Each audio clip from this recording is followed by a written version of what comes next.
He didn't spin it. He didn't hedge it. He just said it. And the room went quiet.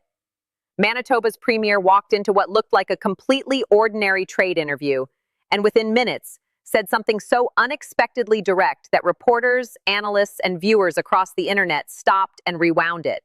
Not because it was explosive, not because it was scandalous, but because in a world where politicians almost never speak plainly, this one just did. And what he said has real consequences for the trade war unfolding right now between Canada and the United States. Stay with us because the full picture here is more important than the headline.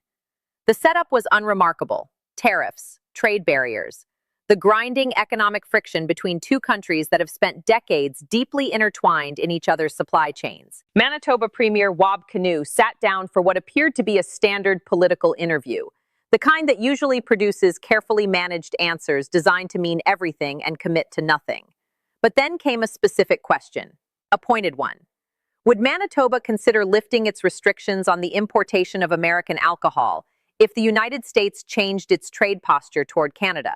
Most politicians would have deflected. Most would have said something like, "We're monitoring the situation," or "All options remain on the table." Premier Kinew did not do that.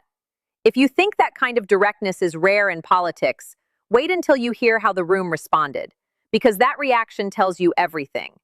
Drop the American tariffs on Canadian goods, he said, and Manitoba will consider dropping its restrictions on American alcohol. Clean, conditional, clear.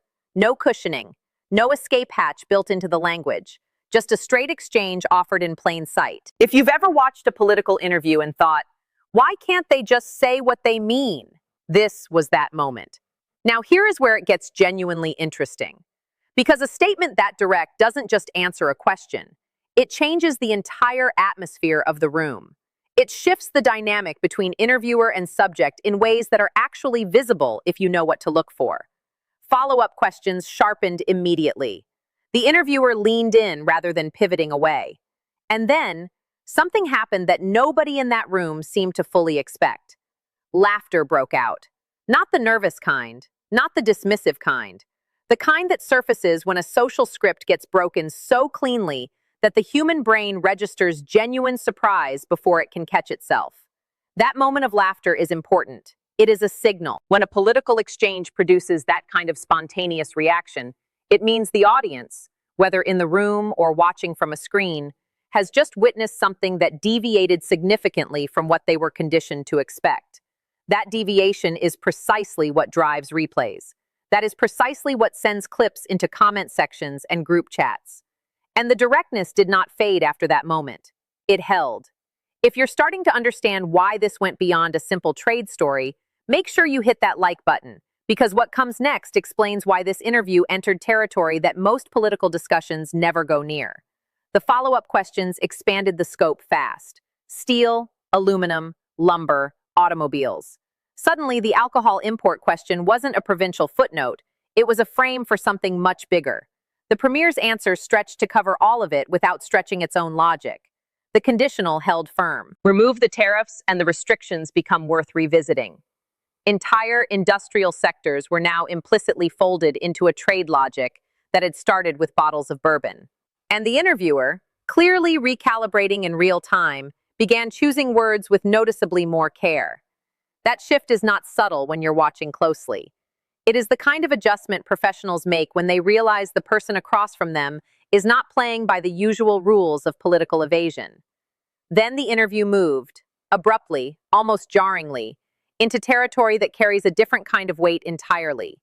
References appeared to political controversies that stretch far beyond tariffs and trade policy. The atmosphere in the room shifted again, and this time the shift was palpable in a different way. Questions grew more tentative. Pauses appeared where none had existed minutes earlier. The conversation had stepped briefly into the space where political language becomes genuinely uncomfortable, where the careful architecture of public messaging starts to show its load-bearing walls. It did not linger there long, but it didn't need to. The fact that it went there at all, and that the Premier navigated it without retreating into safe language, added another layer to why this exchange has stayed in circulation. Then the interview pivoted to infrastructure. A liquefied natural gas export proposal routed through Churchill, a development timeline targeting 2030. On paper, that kind of topic could have deflated the energy of the conversation entirely. Large infrastructure discussions often do. They introduce complexity, bureaucratic language, and the kind of conditional optimism that puts audiences to sleep. But in this context, it landed differently. Because by this point in the interview, the audience had already been recalibrated. They had already witnessed what plain speaking looks like inside a political setting. So when the same directness was applied to a project of that scale, acknowledging the timeline as genuinely ambitious without dismissing it, framing the obstacles as real without using them as excuses, it felt less like political posturing and more like someone actually thinking through a problem out loud. That contrast is what makes this interview worth studying at length. It is not just the blunt trade offer that matters. It is the consistency, the refusal to shift registers depending on which topic was on the table. That consistency is vanishingly rare in political communication. And when audiences encounter it, they notice, even if they cannot always name exactly what they are responding to. The reason this interview kept circulating is not complicated once you strip away the noise. People are exhausted by language designed to say nothing. They are increasingly sensitive to the gap between what politicians say in public and what they actually mean. When that gap closes, even briefly, even in a single interview, it registers as significant. It creates a before and after feeling in the viewer, a sense that something was said that cannot easily be unsaid. Premier Kinew's conditional trade offer was not dramatic. It was not a scandal. It was simply honest. And in the current media environment, honest has become its own form of remarkable. The broader implication that political communication itself may be shifting toward a higher standard of directness is worth watching.